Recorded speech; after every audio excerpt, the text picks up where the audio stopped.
Welcome to Crosscultural with Bola. I have a guest.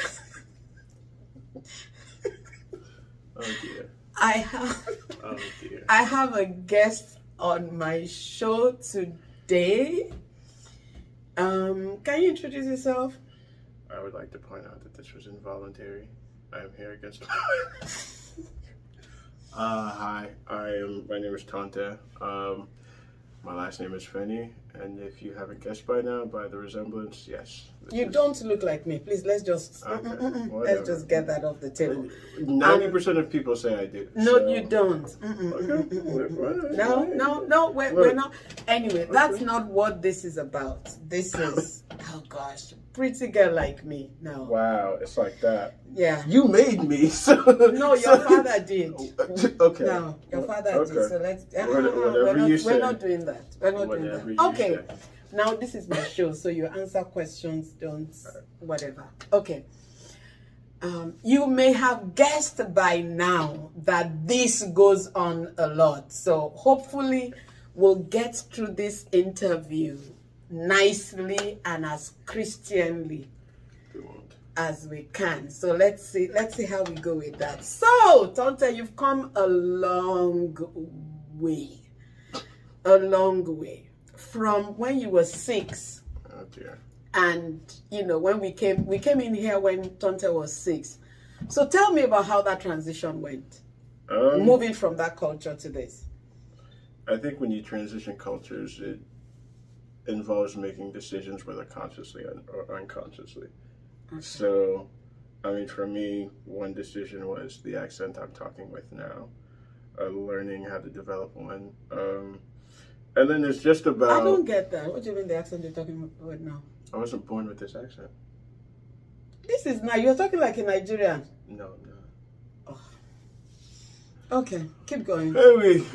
But...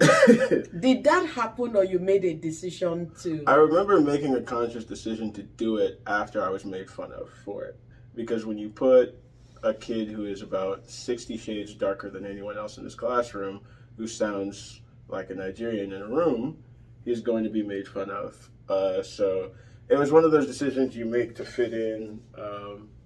I mean, sometimes I regret it, sometimes I don't. It's a decision you made and you live with it. At 6, don't I? Yeah.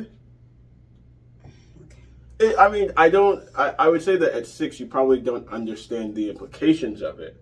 But at that age, all you want is just, I want to fit in. I want to be like the kids at school, the ones that. So you don't understand necessarily what the consequences of the decision are, but you do understand I'm different.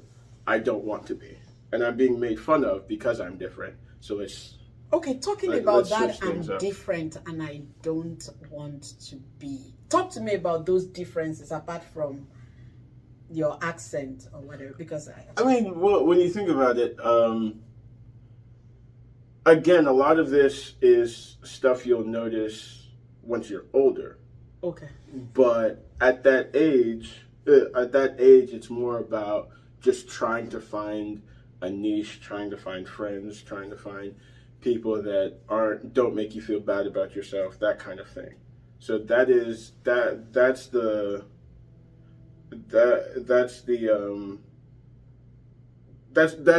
driving force behind everything. Now, again, like I keep saying, as a child, you don't really understand that. You just understand that you are different, but you start seeing how everyone else is the same. So then you start mimicking what is the same in everyone else, so that you can also fit in. Okay, so you made a conscious decision without it wasn't like you processed it, but it was just a decision that was necessitated by what you were going through. Yes, pretty much. So how did you cope with that transition? Was there a point where you felt, oh my God, what am I doing here? What kind of support? Because I don't think we were conscious.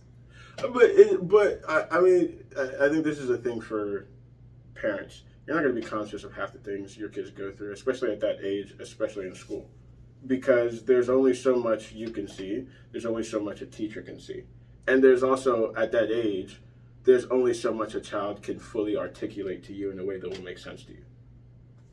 So it's just the way, and I think that goes throughout all types of life. Like it's why when you're 13 and you say something to your parents, there's conflict around it, but you can be 21, 22 and say the same thing, but now you understand how to relate to your parents, and your parents are also a little more willing to listen at that age based on how the relationship is going and things like that. So it's more of, I'm sorry, what was the question? I did get a little sidetracked. I said, how did you cope? What support system did you have? Yeah, I think it was just, I think coping was just kind of the trial and error of this works, this doesn't. Okay. And I mean, to be fair, I've always been a people person. So in terms of understanding people, I think I've always had just mentally been attuned to that aspect of life. Understanding people. Yes.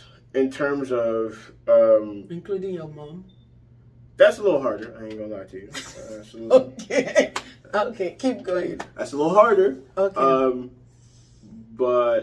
And I think also the difference is you expect more from the people closest to you than you expect from people who are outside. Okay. So the people who are really close to you, they're going to bother you more than the people that's just how the cookie crumbles. So I think for me, probably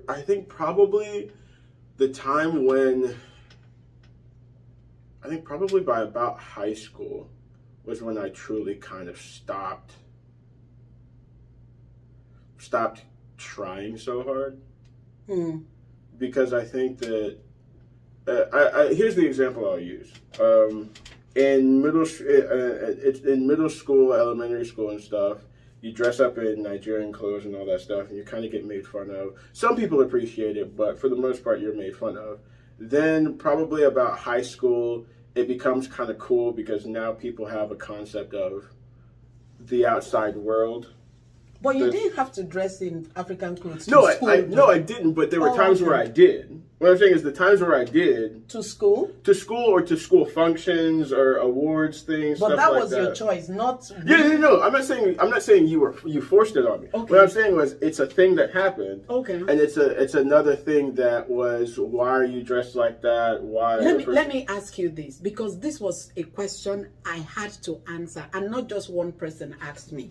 You wore traditional clothes to prom. Yes. And I did it. The first time I heard about it was when I went to the doctor's office, and the lady showed me pictures and said, "Why did you make Tonte dress like this?" I was like, okay. "What?" Yeah. Internet. Number one. Okay. The number one. I think the thing with prom was, one, I don't think I would have gone to prom if I hadn't realized that we had already paid for it. Because to be fair, you guys that was your dad. Fair, but to be fair, both of you guys were against the entire concept. I had the chance to go to 4 proms. I went to 1. So let's set the record straight. Okay. When Tonte was going in middle school, they had a prom that he went to. That's a different story because I went with him. So you see my problem. Can we start there? That's the problem. Why did you wear traditional? Because honestly, for me, it was 2 reasons. One, I didn't want to spend any more money than had already been spent on prom, to be quite honest with you. And I think a lot of people were doing the whole, I'm going to go get a tuxedo tailored and all that stuff. And in my mind, the whole tailor thing was a thing about individuality and fit and all that stuff. So I was just like, well, I have all these clothes at home that no one else is going to have, no one else is going to be able to wear. So why not just do and that's what I mean by, in high school, I kind of stopped trying so hard. In high school, it was just... See, I don't know whether it's a mentality. There's something, and your father and I have talked about this a lot. I didn't like you saying that you didn't want to spend more money than had already been spent. because you weren't spending the money. Your parents were spending the money. That's fair. And that's I don't know whether to say is a problem or a concern that we have about you. That you won't tell us about something because you're thinking of how much it's going to cost. That's poverty mentality. We're not poor. Oh, but it wasn't I think my thing is, and this is again just me, it's not, I think a lot of times, and this is not just immigrant parents, a lot of times you guys will take stuff on that has nothing to do with you.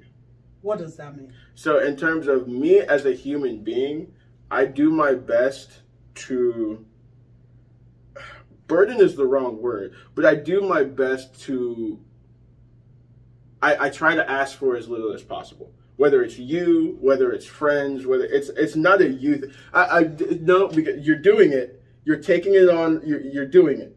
You're doing. I'm not interested in your friends, Tonte. But you do this all the time. Yes, that's something needs to be done. So what I'm saying, no, but do you know what that does to us, though? That we now have to start saying, Tonte, you know that thing you did when you were supposed to go for that interview, and the money hadn't hit your account, and you didn't say. Those are the examples that I'm talking about. What thing I did with the... When you were going to Mobile and the money hadn't hit your account and you say, oh, you didn't want to say. Maybe, do you understand? It's not poverty mentality. I guarantee you it's not. Because here's why. Because because I think for me, there are certain things. It's not poverty mentality because there are certain things that for me, I will shell out the cash for. Like I was telling you the other day, when it comes to things like workout equipment, I know this is an investment to make my body better. So I'm not going to buy something that isn't that good. I will shell out the money for certain things. So it's not poverty. That's what I'm saying. It's not poverty mentality. For me, it is just, as a human being, and that's why I keep saying it's not just you. It's not about where I think we are financially or anything like that. It's just me as a human being. That is how I am. So that's why. So in front of the world, I understand where you're coming from in terms of you feeling like I'm thinking we're poor or I'm thinking we can't. I don't even care if you think I'm poor. I know I'm not poor. What's wrong with you? I am not poor. Okay, that's fair. But what I'm saying is it has nothing to do with... Okay, let me drop that since we're not going to agree. You've been in this culture now, navigating this culture, cross-cultural life now for how many years? What has been the most challenging for you?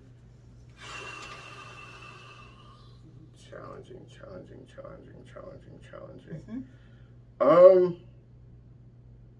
I think identity is probably the most challenging thing, because when you're living in multiple cultures, that means you're a different person in each culture, because for us, we have to assimilate.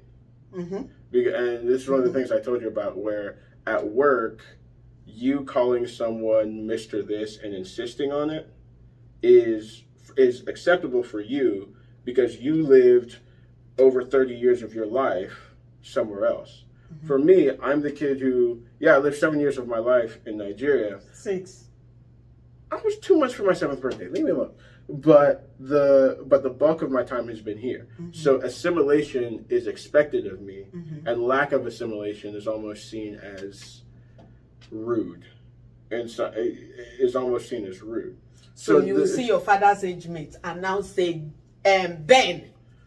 It's the times I've done it is when the person has insisted, because that's whether the thing. They insist or not. I never do. And again, that's your thing. But think about it this way. Think about it this way. You're saying that I have to respect that person. Respecting that person is also respecting their wishes for how they want to be. I'll remind you of that. Okay, that's fine. That's fine. But his wish, the person's wish is, I understand that, but you're not gonna call me Mr. This. No, you call me this, finito. Like for example, in Dauphin County, there was one lady who said, and to be fair, she was black, and there was one lady who legit told me, look, I understand you're giving me respect, but if you call me ma'am or miss again, I'm gonna whoop you. so you see, so It's one of those things where, look, especially, and I think in the South, and that's another thing. In the South, it's expected. Absolutely. But where I was working, Dauphin County is in Pennsylvania. Okay. So it's a different. Okay. There's also culture geographically in terms of within the same country. Yeah. So that's a thing that we were navigating as well. Okay. But yeah, I think identity is the big thing because you technically are two different people, in a way, and so there. So how do you navigate it though? I mean, just being conscious of your surroundings. Okay. I think, again, with making those choices as a kid, and I think it's also easier when you're doing it at a younger age. Okay. So if I had come here maybe 14, 15, I doubt I would have changed as much or made those decisions. Okay. But as a young kid, you make that decision, so in making that decision, it comes with an awareness of where you are and what role you have to fit in that space. Okay. There's a really acute sense of space and where you are. Okay. I want to drop something into the mix of all that because there is the American culture for you, there is the Nigerian culture, and then there is the church culture. Which do you think is most difficult to navigate? Hello. That concludes the first part of my interview with Tonte. Next week, we're going to have the second part of the interview. I hope you enjoy the interview. I look forward to another edition next week. Thank you.